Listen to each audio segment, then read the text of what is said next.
listening to the Read-Aloud Revival podcast. This is the podcast that inspires you to build your family culture around books.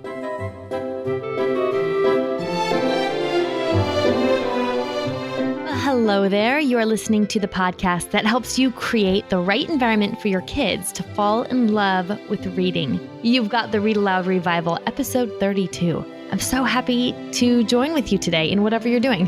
Folding laundry, running the kids off to soccer, making dinner, whatever you're up to today, I'm just pleased as punch that you've brought me along for the ride. Today, I'm going to be talking with our community engagement manager here at the Read-Aloud Revival. I just absolutely love Kortney, and most of you who've written into us love her too because she's responded to you. We've got a boatload of questions that you've sent in, and so on today's show, we're going to answer them. Now, before we get started, I wanted to make sure that if you haven't yet grabbed it, you want to go download the free guide, Hope for the Overwhelmed Homeschooler. It's a resource that you're going to want to print out and stick in your notebook for your hardest days. Basically, what it is a collection of the best tips for simplifying your homeschool and focusing on what matters most from today's most influential homeschool leaders like Andrew Pudewa, Julie Bogart, Susan Wise-Bauer, Andrew Kern, Cindy Rollins, and others. You can grab it for free in the show notes of today's podcast. So go to readaloudrevival.com and look for episode 32. Okay, on with today's show.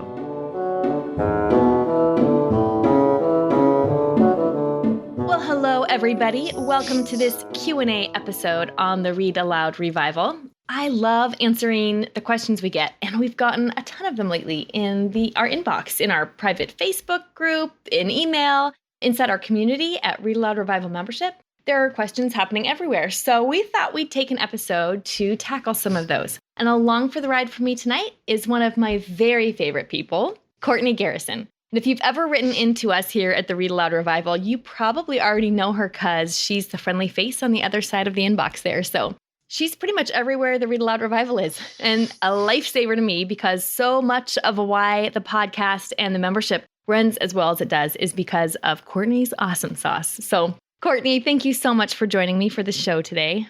Oh, thank you so much for having me, Sarah. Yes. Well, I know people are going to be excited to hear from you because they're always really excited to see you in the chat box at our online trainings and stuff. So yeah, I'm excited too. Before we dive into the questions we've been seeing pour in, why don't you tell us a little bit about yourself and your family? Well, I have been married for almost 16 years, and I've got 3 kids. Mabel is 9, and Nicholas is 6.5, and Joseph is 2.5.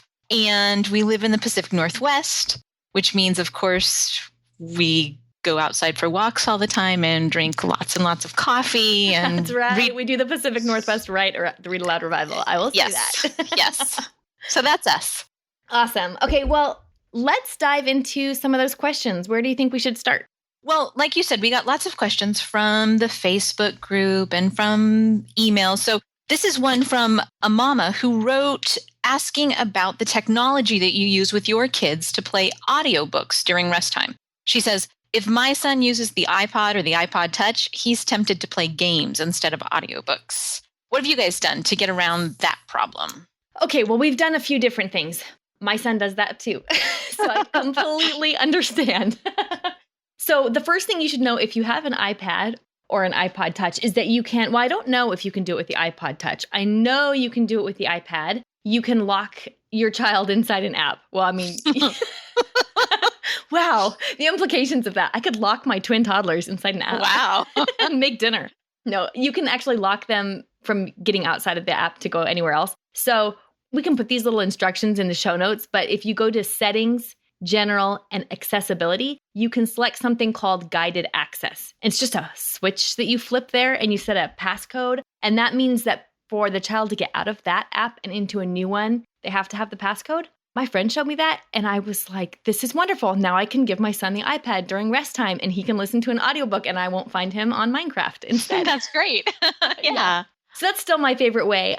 We do still use a CD player and CD audiobooks we get from the library. And our library has these individual MP3 players that you can check out. It's like a little iPod kind of, but it only has one audiobook loaded onto it. Does your library system have those, Kortney? We don't have that. Okay.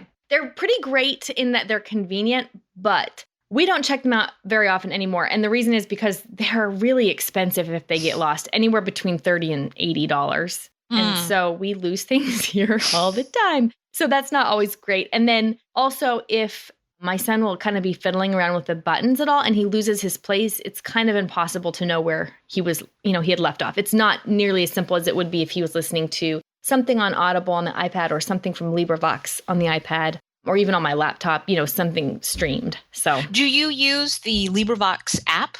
Okay, I don't know why I have not downloaded that onto my phone yet on my iPad. But no, and I need to put that on there because, that would be the easiest way ever, right? Right. I haven't used it either. That's why but people are talking about it in the Facebook group. So I'm totally curious. Yeah, I have seen that in the Facebook group as well. So we've got that Best of LibriVox page. We need to add that to that Best of LibriVox. Oh, that's a great idea. Yeah. Yes. So people know simple ways to get there. Cool. Yeah. What do you do when you let your kids listen to audiobooks?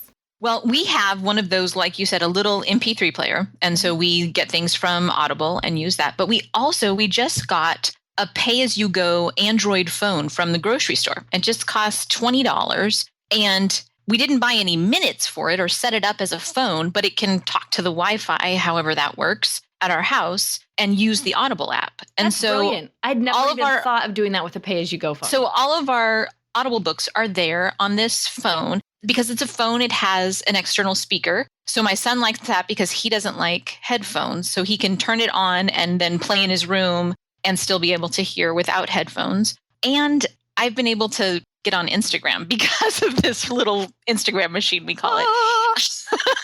So that's been really fun because the phone has a camera too. So we listen to audiobooks and we take pictures, but we don't make any phone calls. That's awesome. That's perfect. That's a great solution. It works really good so far. Yeah.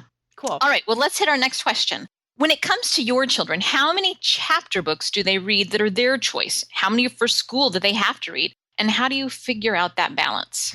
Okay. This is a great question. This is one I see all the time. And we're still experimenting with this somewhat. In our family, most of what my kids read is their own choice. That's just kind of the way it's worked. My oldest three, they're all pretty voracious readers, and they will read whether or not I assign it. And so I don't really have to worry about them reading enough. It's more just kind of helping them choose really good books. So, for example, this year, I did assign a few books to my 12-year-old daughter and my 10-year-old son. They each got 6 books on their school list. So I don't care when they read them. I don't care if they read them all before Halloween or if they save them all until spring break. But I bought the books so that we didn't have to worry about getting them in and out of the library. I put them in their school bins and I just said, these need to be read by the end of the school year. Come talk to me when you're done with each one and we'll chat about it. Wow, that sounds great. Yeah, very, very low stress. But then I was able to at least make sure that they're getting a few, top quality books, or if there are a few that I know I really want them to read.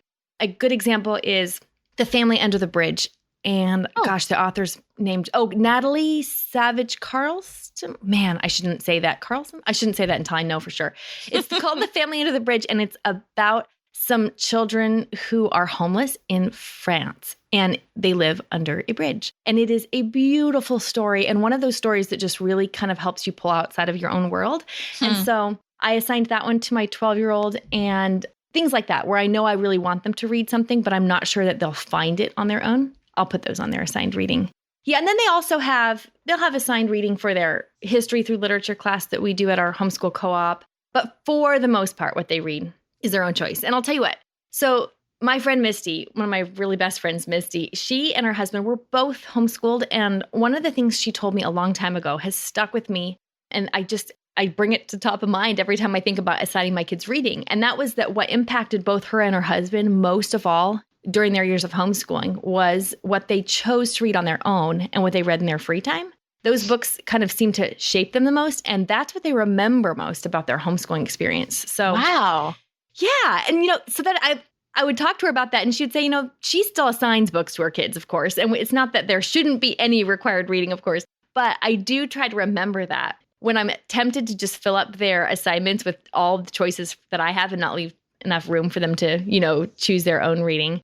I don't know. Books aren't more valuable just because they're on my magic syllabus, So I do try to keep a pulse on what they're reading. In fact, that's a struggle I'm having right now because both my 12-year-old and 10-year-old, they're really into fantasy. And that's the genre that I'm the least read in. So I'm needing to find some ways to figure out what quality, which books are quality fantasy, which books we should steer clear of. So actually, let me just ask the listeners too. I would love to hear any tips from anyone listening who has navigated those waters before on kind of navigating fantasy. That's a struggle that I'm having here. I need a podcast that's like best fantasy books for Christian kids. So we need to have somebody on for that. Sounds great. Yeah. And then for my 14-year-old, she's kind of an ambitious one. So she makes her own very ambitious reading lists, but she's sort of more of an adult than I am. So I don't really have to guide that too much. Anyway, what does that look like for you in your home?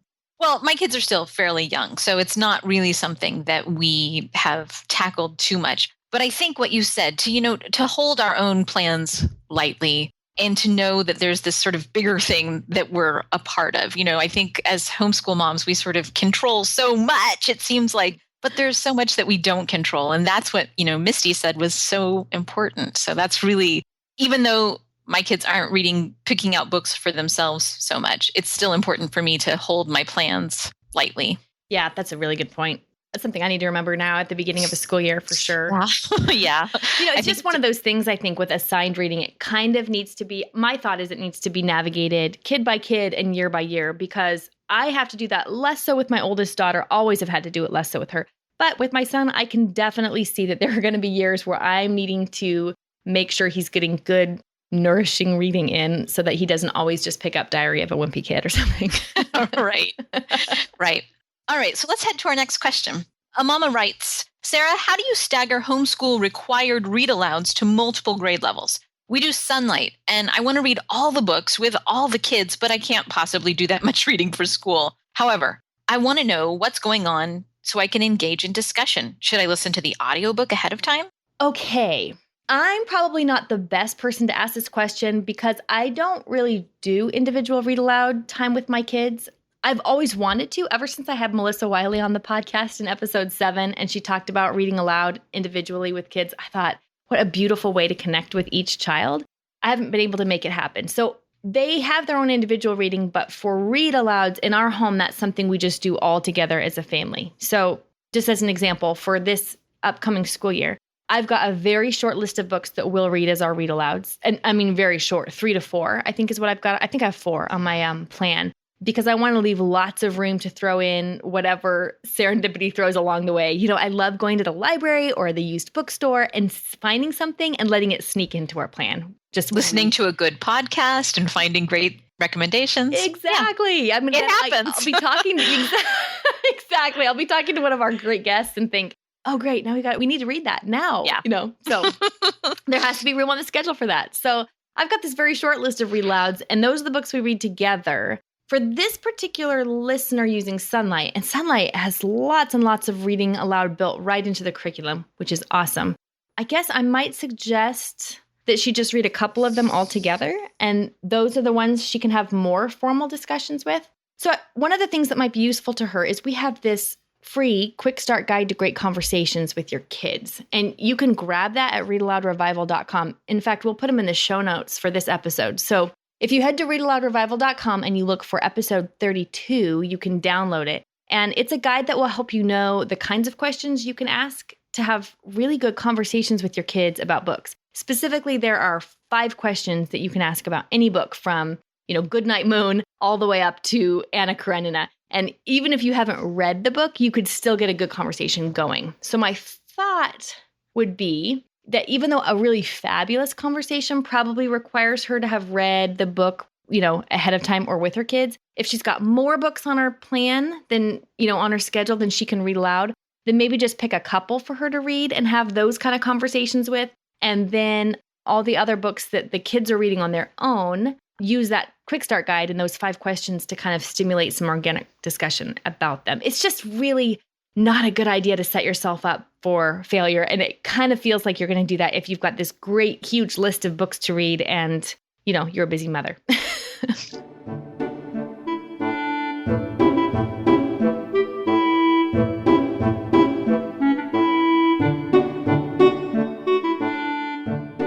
Have I told you how much I love the quick start guide? No. Oh, my lands. I think it's just a fabulous resource. My husband is a teacher and he uses it. He was getting ready for a private tutoring session and he was he was printing something and I looked what it was, and it was the 5 bookmarks he was going to take them to his student. That's awesome. I think they're great. And I think the third question would be especially fabulous if you haven't read the book that you happen to be discussing. The third question is something like, who was the most brave in this story? Who was the funniest? Who was the kindest? And you can ask that question and really ask it. You don't know who the bravest was because you haven't read the book. But your child will answer with whatever character they think fits the bill. And then you can say, well, tell me why you think that. And that will send your child back to the text, back to examples showing how this character was brave or wise or kind.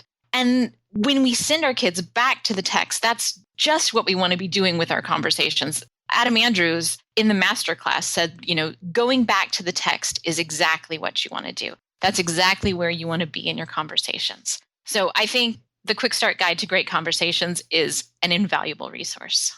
Well, thank you for saying that. I'm so glad to hear that. One of the things that I really like about those questions, and particularly that third one you just mentioned, is that I think it makes you more of an ally with your child. So we have this tendency to quiz our kids, or they at least hear it that way because we're like, did you pick up your socks? Did you do your chores? Did you take out the garbage? And then we're not really interested in having an engaging discussion. We just want to know if they did what we wanted them to do. And I think they kind of approach literary discussions the same way. Like, what's the right answer? And so when we're just asking, you think this particular character was the funniest, why would you say that? So tell me about it. And if you haven't read the book, then they know, I haven't read that book. So tell me what that character did that makes you say that. And that would be a really great conversational way to kind of settle up next to your child rather than feeling like we're, always drilling them. Yeah. Being an ally. I think that's such a great word. That's it's a story Warren word. It's a brave writer word. I just love it. Yep, I do too. So you're a Catholic, right? Absolutely. Can you tell us some of your favorite Catholic books or authors for read-alouds? Yeah, and I want to hear yours too.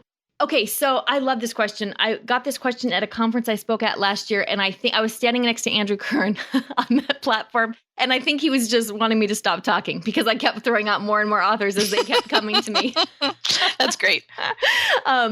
The first ones that come to mind are Marigold Hunt. She's an absolute favorite around here. We read St. Patrick's Summer last year, and St. Patrick's Summer is basically an adventure story that teaches your children catechism. It's an adventure catechism. I mean, it's so wonderful. Your kids will be asking for more chapters, and I remember when I read it, I felt like I was learning so many things I hadn't learned before. And so, yeah, she's also written some other ones. The Life of Our Lord for Children, which is on our list to read this year. One on the Acts of the Apostles. I think there are more, but those are the ones that come to mind at first. I'm not familiar with her at all, so I'm excited to check her out. Oh, yes. Okay, well, St. Patrick's Summer, I would say I would read with kids who were probably at least 8. Okay. Mostly just because a lot of it will fly over their head. And it does get a little intense here and there, not too much, but just, I think, 8 and up. Yeah, that'd be kind of the good sweet spot. And then pretty much anything put out by Bethlehem Books. We can put a link to their site in our show notes. Bethlehem Books are a Catholic publisher. They are really focused on high literary quality and beautiful narrative. So their stories are wonderful. And they're not all specifically Catholic, but they're definitely all going to nurture your child's faith and their virtue. And so it's just they're a wonderful publisher. Yeah, they do good work. They put out a series of books by Ethel Pachoki, the Once Upon a Time Saints books. There's Once Upon a Time Saints, more Once Upon a Time Saints, and around the year Once Upon a Time Saints. We have them all because they're so great. They're like a mix of a fairy tale and the story of the saints. And so they really help your child envision Christian heroes and just like, not just envision them, but really connect with them. Let's see. Okay, I'll try not to do this for too long or we'll be here all day. The Josephine Nabisso is another favorite. She's written some really lovely picture books like The Weight of a Mass and Take It to the Queen. Those are the two that come to mind right off the bat. Also, picture books by Desi Jackson. Those are a little lesser known, but they're wonderful. Roses in the Snow is about St. Elizabeth, St. Felix and the Spider. And those ones actually have these really gorgeous illustrations drawn by a girl who was homeschooled. She's been homeschooled herself, and her mom is one of my very favorite bloggers. Do you know Kimberly at Pondered in My Heart? Well, I don't know her, but I read her blog. Yes. Yeah. I mean, so inspiring, right? So yeah, her high school, I think she's a high schooler now. daughter illustrated those, and they're so beautiful. Yeah, they are. Yeah. So those are probably the first that come to mind. Well, I want to hear about yours. So we do lots of Saint Day celebrations. And my favorite book for accessible saint biographies is the Loyola Treasury of Saints, and it's by David Self. Okay, I don't have that one. It's a great big sort of encyclopedia-sized book. It's just lovely. There's fine art throughout, and it's beautifully written, and we've been so happy with it. One really unique thing in saint books, I think, is that it's organized by historical year when the saint lived instead of by the church year. So in the back, you can look up, where you are in the church year and what saint falls where. But it's really neat to see the saints in relationship to the wider arc of history. It's not just sometime in the mythical past, but these are real people living in real times, and we can see where they are in history. So I think it's a great place to start. If you're going to get one book to study saints, the Loyola Treasury of Saints is a great one to start with. Okay, I'm going to have to grab that one because I'm always wanting to find saints in the time period that we're studying in our homeschool and kind of match those up. So that sounds like a good way to do that. Yeah, it would work really, really seamlessly, I think. Okay. Well, next someone asks, I get so excited after listening to podcasts. I really want to talk to somebody, but I don't have a whole lot of people in my actual life that would understand my enthusiasm. Do you have ideas for connecting with other people who are living this reading-centered lifestyle? Yeah, just come over for a cup of coffee. You sound like a kindred spirit. Yes. Oh, man, I can totally understand that. And yes, there are droves of us. Okay, so Read-Aloud Revivalers gather in a couple of key places. So if you're just listening to the podcast and you haven't found us anywhere else, listen up and we'll put links in the show notes so that you can find all these places. So it is quite possible, hopefully very possible, that by the time this podcast airs, we'll have the Read-Aloud Revival forum up and running. Eek! Was that an eek or a hallelujah? Well, it was a little of both. Okay. That's fair enough. I know, me too. That can be found in our Read-Aloud Revival membership community. So if you head to readaloudrevival.com and click on anything taking you over to membership, that's going to tell you where the forum is. And I'm going to be in there myself most days answering questions and throwing out book ideas and spitballing. And I love Read-Aloud Revivalers because this community is so vibrant and wonderful. So I have no doubts that forum is going to be probably the best place to go if you want to connect with other people who are listening to the podcast and getting inspired. Another wonderful place is our private Facebook group, and we will put a link right to that Facebook group in the show notes. It's a really wonderful place to hang out. We have thousands of people in there now tossing out book recommendations and asking for help with their particular sticky situations. And so you can get lots and lots of support in that Facebook group from others in this community as well. I keep being surprised at how wonderful that community is. And I mean, I guess I should stop being surprised, but the people in the Read-Aloud Revival community are deep, caring, wise people who just are open and giving. And it's so wonderful to be a part of it. Yeah. And they're just some of my favorite people on the planet. Yeah. Okay. Here's kind of a strange question. Do you and Andy read aloud just to each other? And if you do, what do you read? Okay, no, actually, we're not. I asked Andy about this last night, and he said, not with the kids around, just reading to me. And I love this idea, though, and I'm totally inspired by people who say they do this. So I kind of want to flip this question on its head and say that if you're listening to this podcast and you do this in your marriage, I want to hear about it. So before I get any further, I want to say shoot an email to Kortney at readaloudrevival.com and tell us a couple of things about reading aloud to your spouse, because I am really, really interested in hearing what books you read and how and when you make this happen. My friend Trina Holden just commented to me last week or the week before that she and her husband had started doing this, and she said, you need to have a podcast episode on this. This is amazing. Kortney, do you read aloud to Andy, your Andy at all? Or not to my Andy or your Andy, okay. But Andy reads aloud to me. He's got to be the one who's reading or else he falls asleep. Oh, funny. So when we were Peace Corps volunteers, and we lived deep in the rainforest of South America. This is 10 years ago. The King James Bible was it was the 400th anniversary of the King James translation of the Bible. And he read me the entire Bible out loud. Get out. Are you kidding me? We lived in the middle of the jungle. We had no electricity, no running water. We had to make our own entertainment, but we're still doing it. I mean, right now we're in the middle of Tom Sawyer. It's not just he and I reading Tom Sawyer. It's all of us. Yeah. But I'm there and it's a nice thing. So as we're reading Tom Sawyer, I just keep thinking how much Wendell gets from Tom Sawyer, from Mark Twain. So I think you guys, that's really? I don't think I knew that. I mean, I just dipped my toe into the Wendell waters. I read a few books. I loved them all. But I don't think I realized that. Really, almost like every chapter I go, oh, that's where that came from. Oh, I see that connection. Just the way the boys talk to each other and relate to their elders and to the wider world. It's definitely where Wendell has gotten some of his inspiration. And I didn't know that because I read Wendell first. So it's really nice to be listening to Mark Twain and to hear those strains of Wendell. That's cool. That's very cool. Yeah. Well, okay. So don't forget to email us. If you do this, if you read aloud to your spouse reads to you, will you tell us what you read or what that looks like or how long you've been doing it? Just send us an email or leave a comment in the show notes to episode 32 because that's pretty cool. You know who does this, or at least who I know mentioned doing this at one point, is Lee Bortons, who's the founder of Classical Conversations. And she said that after her kids graduated, her and her husband continued to read aloud to each other in the evenings. And I thought that has got to be just a beautiful way to connect. Yeah, it is. Yeah. Sharing stories. It's how you build your family culture. That's right. So have you started school yet? Do I have to answer that? By the time this airs, you'll be knee deep in school. Yeah, that's right. That's right. We're not airing it yet. Yeah, that's right. So what do you think is the most important subject that you do every day? And what do you do when the day is not going as planned?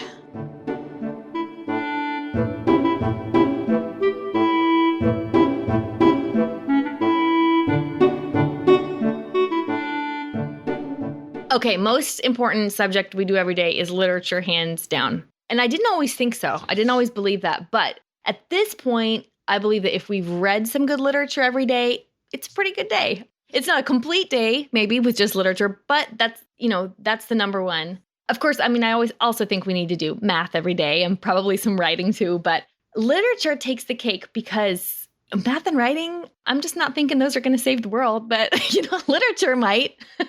So I guess on a more practical level, what do I do when my day is a bust? I have a lot of those. I mean, every Tuesday, pretty much. Tuesdays are so hard for me, actually. Tuesdays are really hard. For a while there, it was Thursdays. Now it's been Tuesdays lately. But when I'm really starting to feel like our homeschool day is kind of falling apart and I need to figure out what is the most important thing we hit today, I do this thing now where I give my kids an education in an hour, which sounds kind of funny. But really, truly, this is a technique I learned from Adam Andrews. He's taught me a lot. And this technique of giving your kids an education in an hour literally can turn a really horribly sour day into a really incredibly powerful homeschooling day.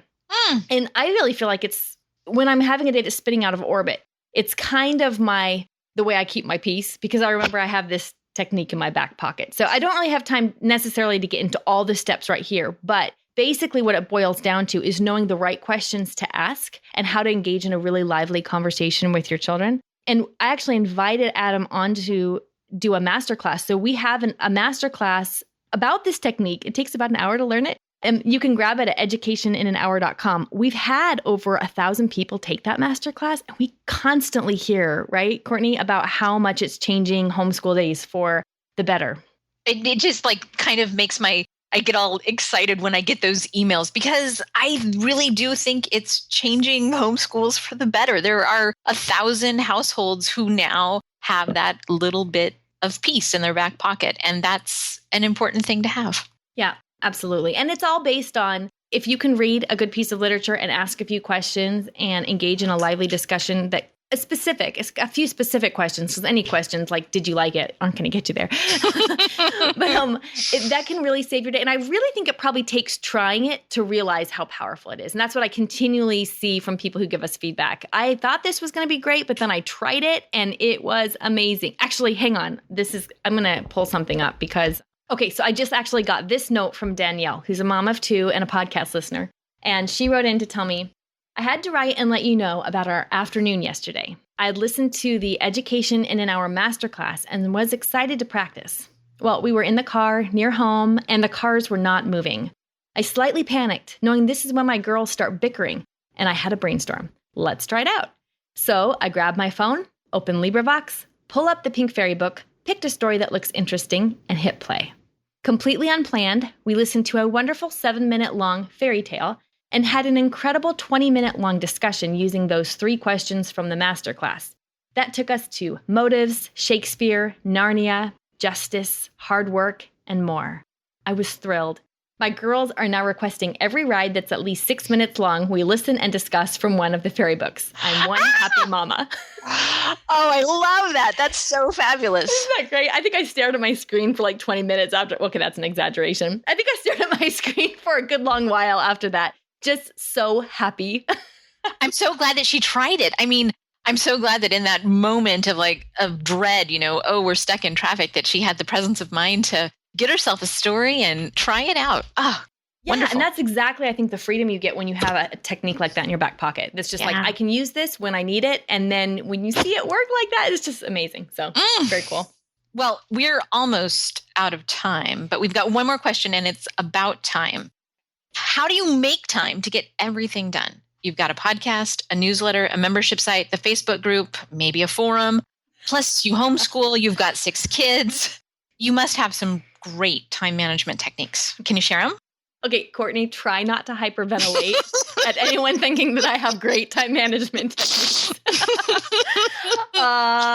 Or idea management or sanity management or anything. That's one of the blessings of having a lovely person on your team like Kortney, who's so gracious because she gets to see all the dirty, ugly places of how I manage my time. Okay, I am getting better at it though. And I'm getting better at it because I've spent some time thinking it all through and developing just a couple workable systems and then making sure that as I'm living out those systems, I'm holding them loosely enough not to take this system that I create or myself too seriously. But really, I can pretty much say that everything I know about how to manage my time and my energy and my attitude comes from Misty Winkler. Actually, that's the same Misty I mentioned earlier, who had talked about the books she read on her own time being the most formative for her.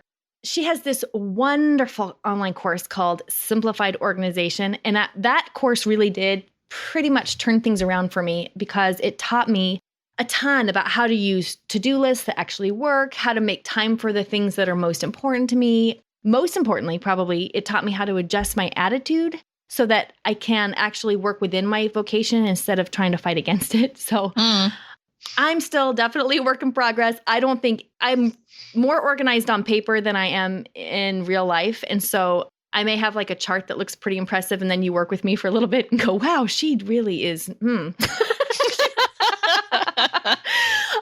But I'm getting better, and I'm getting better at figuring out how to kind of align my attitude and my to-do list and my vocation. And I really, really, really have Misty to thank for that. I'm actually taking that course right now. Yeah, I just started it. I'm in week 3, so I'm right in the middle. And I would not characterize myself as a naturally organized person. But I'm learning, like you said, that it's a set of skills. You can learn it and you can practice it and you can get better at it. So that's, I don't know. I'm excited to keep going with the course. I'm learning a lot and it's definitely applicable in my work and my life. Yeah, I think it's the first time I've read something or experienced some kind of thing that was trying to make me more organized that didn't feel like you're trying to fix me because I'm broken. Now she just helps me kind of create this vision for the life that I've been called to live. And then, well, she's a homeschooler and a mama. And so for me, that really helps because it feels like she's coming alongside. She's an ally in the organization struggle, not somebody who's speaking from on high, from their perfectly organized house. Yes, exactly. Well, we'll put a link in the show notes, and Misty usually gives me a discount code to share with our listeners. So I'll ask her for one. We'll put that in the show notes too, for anybody who might think, oh my gosh, we're starting a new school year and I'm completely disorganized. This would be my recommendation, would be to let Misty help you. But as for how there can be, a podcast and a weekly newsletter and the membership site and a maybe forum and a Facebook group and a book and all that, it sounds a little ridiculous when I list it out. It really, really, really, truly is because I have this team of people who are amazingly wonderful working behind the scenes. and because my husband is super supportive of my work. So I think I really don't want to take very much credit because really, truly, Kortney here, and then our other team members, Kara Anderson and Pam Cad, that if this team is what makes all of this happen. And I guess when I hear a question like this, I want to take a second and do a public service announcement because I always think it's possible that this question was asked because it looks like I'm some sort of superwoman and people are thinking, why can't I get my laundry done? Look at all that stuff that it looks like Sarah did. And I just want to make sure that everybody knows if you see someone online who looks superhuman and like she's accomplishing so much stuff, then just know it's not just her. It never is. I mean, it really never is. It really does truly take the work of many hands. And so don't give me or anyone else online that you see like putting out all this amazing content too much credit. It's not just the person that you see as the face, yeah. The other thing is I just don't do it all. So I probably don't do a lot of things the person who asked this question does. I love this work. And so I let a lot of other things like, I don't know, laundry and children bathing, tidy bedrooms. I let a lot of those things kind of fall off the radar to make room for it. In fact, Tish Oxenrider and I just chatted about that briefly on her podcast, The Simple Show. We can put a link to that in the show notes as well. But we were talking about kind of coming to peace with the fact that we weren't Pinterest moms. We didn't make things that are worthy of, being in a book on needlework or something. And so I honestly think you stop by my house on a Tuesday afternoon, you would not be impressed whatsoever. You mentioned Kara Anderson, who does so much behind the scenes work at the podcast. And she also writes at her website called Quill and Camera. She's got this great post. It's called The Secret to Being a Happy Working Homeschool Parent. I read that post. It's great. I read it kind of often. And she talks about all the things that she doesn't do, things that she loves, like, specialized cooking and canning and extensive gardening, things that she really likes to do, not exactly laundry things. But things that aren't making the cut in this season of her life. And like everything that Kara writes, it's funny and wise and so good. So we'll put a link to that one too. Awesome. That's perfect. I loved that post. Yeah. Well, I think, is that it? Did we get to the end of the questions? We're at the end. We're at the end of time anyway, either way. Yeah. Well, thank you. I am so glad you came on the podcast. We're going to have to do this again in just a couple of episodes. Yeah, sounds good. Awesome. Thanks, Kortney. Okay, bye-bye.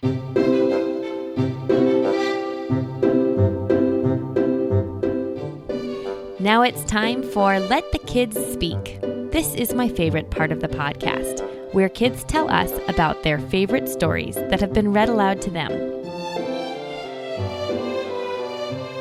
My name is Evelyn Grace Hauser. Evelyn Grace Hauser. How old are you? Me too. You're 2?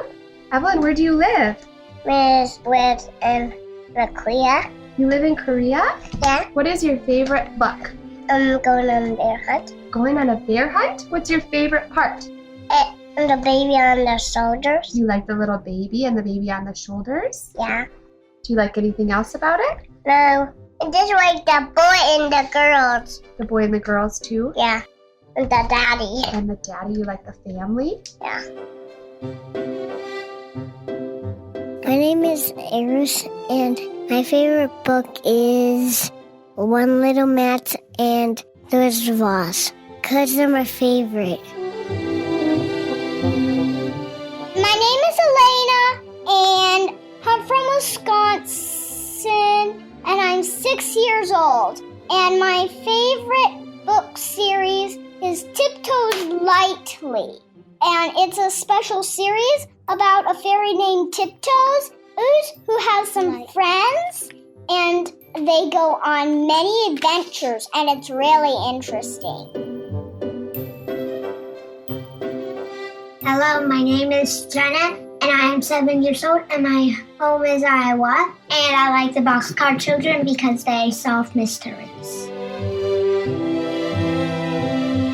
Hi everyone, my name is Mikey, and I'm 7 years old, and I live in Florida. And one of my favorite books is Harry Potter and the Chamber of Secrets. And I like it because I like magic. Thank you, kids. You are fantastic. Hey, before we finish up here, I don't want to forget to tell you about a brand new Green Ember party plan we've got for you. It's free. You can find it in the show notes of this podcast. So you want to go to readaloudrevival.com and look for episode 32. So basically here at the Read Aloud Revival, we love the Green Ember. And so we made a simple open and go plan that you can use to celebrate the book with your kids as a family, with your friends, with your homeschool group or book club or neighbors.